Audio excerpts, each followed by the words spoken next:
November 6-നാണ് സംഭവം നടക്കുന്നത്. November 6-ന് ഈ പുലർച്ചെ ഈ നൈറ്റ് ഡ്യൂട്ടി കഴിഞ്ഞ് പോകാൻ ഈ വനിതാ പോലീസ് ഉദ്യോഗസ്ഥ തയ്യാറെടുക്കുമ്പോഴാണ് ഈ സഹപ്രവർത്തകനായ നവാസിന്റെ ഭാഗത്തുനിന്ന് ലൈംഗിക അതിക്രമം ഉണ്ടാകുന്നത്. തുടർന്ന് ഈ വനിതാ പോലീസ് ഉദ്യോഗസ്ഥ സിറ്റി പോലീസ് കമ്മീഷണർക്ക് പരാതി നൽകുകയായിരുന്നു.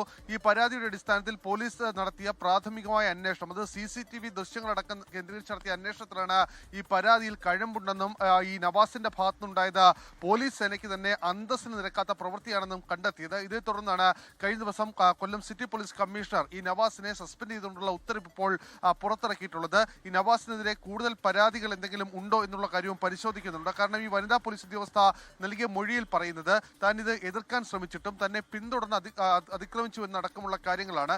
അതുകൊണ്ട് തന്നെ നവാസിന്റെ ഭാഗത്തുനിന്ന് ഒരു ബോധപൂർവമായ ശ്രമമാണ് നടന്നത് എന്നുള്ളതാണ് നവാസിനെതിരെ കുറ്റമായി ആരോപിക്കുന്നത്. എന്തായാലും പോലീസ് സേനയ്ക്ക് തന്നെ കളങ്കമുണ്ടായ പ്രവൃത്തിയാണ് ഉണ്ടായത് എന്ന കാര്യത്തിൽ സംശയമില്ല. ഇക്കാര്യത്തിൽ തുടർ നടപടികൾ പോലീസിന്റെ ഭാഗത്തുനിന്ന് വരും ദിവസങ്ങളിൽ ഉണ്ടാകും എന്നുള്ളതാണ് പോലീസ് കേന്ദ്രങ്ങളിൽ നിന്ന് വ്യക്തമാകുന്നത്.